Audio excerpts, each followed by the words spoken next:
कुछ कहानियां जवाब नहीं देती, सिर्फ सवाल छोड़ जाती हैं। क्या ये सब दिमाग का एक वहम था या फिर कुछ ऐसा जिसे हम समझना ही नहीं चाहते?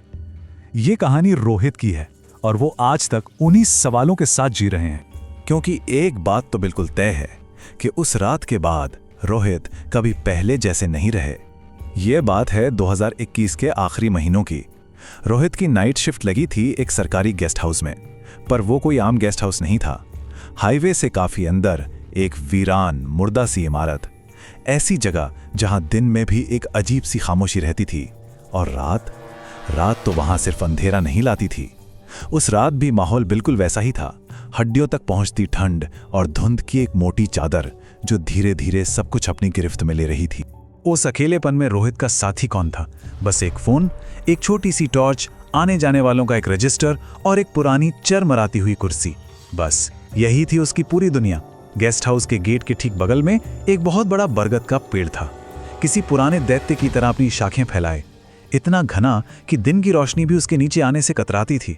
उसे देखकर हमेशा एक अजीब सा एहसास होता था, जैसे वो पेड़ सब कुछ देख रहा है, बस चुपचाप इंतजार कर रहा है।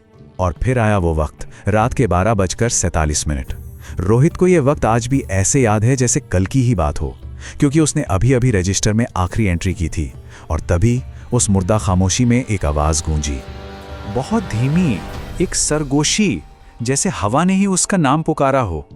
रोहित ने सोचा, शायद ठंड से कान बज रहे हैं या नींद आ रही है, मन का वहम होगा। पर वहम इतनी जल्दी और इतनी साफ आवाज में नहीं लौटते। इस बार आवाज और करीब थी और इस बार रोहित का दिल जोरों से धड़कने लगा। वो अपनी कुर्सी से उठा और कांपते कदमों से गेट की तरफ बढ़ा, पर वहां कोई नहीं था। दूर दूर तक सिर्फ धुंध में लिपटा खाली हाईवे और एक स्ट्रीट लाइट की पीली बीमार सी रोशनी जो उस वीराने को और भी डरावना बना रही थी। वो वापस आकर अपनी कुर्सी पर बैठा ही था कि उससे कदमों की आवाज सुनाई दी, बिल्कुल साफ, जैसे कोई गीली मिट्टी पर नंगे पैर चल रहा हो और सीधा उसी की तरफ आ रहा हो। उसने घबराकर अपनी टॉर्च उठाई और आवाज की तरफ घुमाई। रोशनी पड़ते ही कदमों की आहट एकदम से रुक गई। वहां कोई नहीं था, सिर्फ वो खौफनाक सन्नाटा जो अब पहले से ज्यादा भारी लग रहा था। और फिर जो हुआ उसने रोहित के होश उड़ा दिए। ठीक उसके पीछे से रजिस्टर के पास से एक आवाज आई, एक औरत की आवाज, पर वो आवाज नॉर्मल नहीं थी। ऐसा लग रहा था जैसे कोई पहले सांस लेता है और फिर शब्द बाहर आते हैं, जैसे सांस और आवाज दोनों अलग अलग चीजें हों। उसकी हिम्मत जवाब दे रही थी, पर उसने किसी तरह खुद को संभाला। कांपती आवाज में बोला, कौन है वहां? अंदर आना मना है। अपनी ड्यूटी निभाने की एक बेहद कमजोर कोशिश। और तभी उसे वो एहसास हुआ, कोई ठीक उसके बगल में खड़ा है, इतना करीब कि उसकी बर्फीली मौजूदगी रोहित की हड्डियों में उतर रही थी। उसने डरते डरते नीचे जमीन की तरफ देखा। कुर्सी के पास थोड़ी कीचड़ थी और उस कीचड़ में नंगे पैरों के ताजे निशान थे, बिल्कुल ताजे और गीले। सबूत था कि कोई वहां खड़ा था, पर जिसका वो सबूत था वो वहां था ही नहीं।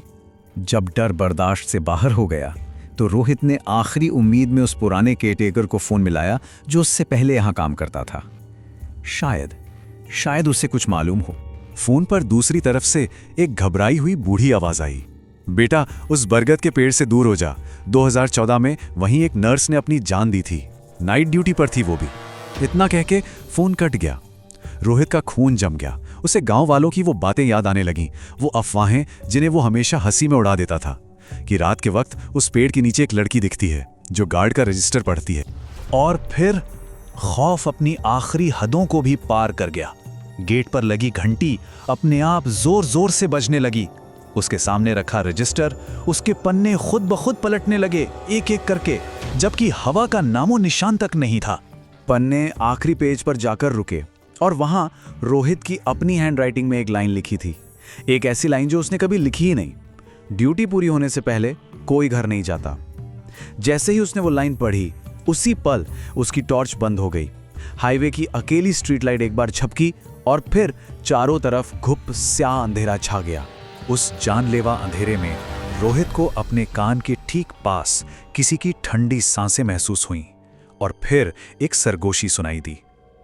अब तू भी इसी नाइट शिफ्ट का हिस्सा है। सुबह जब दूसरा गार्ड अपनी शिफ्ट के लिए आया तो उसने रोहित को गेट के बाहर जमीन पर बैठे हुए पाया। वो बिल्कुल सुन्न था, आंखें फाड़े बस सामने अंधेरे में घूर रहा था और उसके हाथ उस रजिस्टर पर कसकर जमे हुए थे। जब उस रजिस्टर को खोला गया तो सब हैरान रह गए, क्योंकि उसमें जो आखिरी एंट्री थी वो रोहित की शिफ्ट की नहीं थी। उसमें रात का वक्त लिखा था 1:58 AM और एंट्री थी एक और गार्ड आ गया। रोहित ने वो नौकरी फौरन छोड़ दी। वो अब कभी रात में काम नहीं करता, पर उस रात की शिफ्ट उसके लिए कभी खत्म नहीं हुई। आज भी हर रात ठीक 12:47 पर उसकी आंखें अपने आप खुल जाती हैं और कभी-कभी उस खामोशी में उसे एक जानी पहचानी आवाज सुनाई देती है, गेट खोल दो रोहित। रोहित की कहानी यहां खत्म हो जाती है, पर वो एक सवाल हमेशा के लिए छोड़ जाती है। क्या सच में कुछ जगहों पर रात सिर्फ अंधेरा नहीं होती? क्या वो अपने साथ कुछ ऐसा भी लाती है जो हमारी समझ से परे है?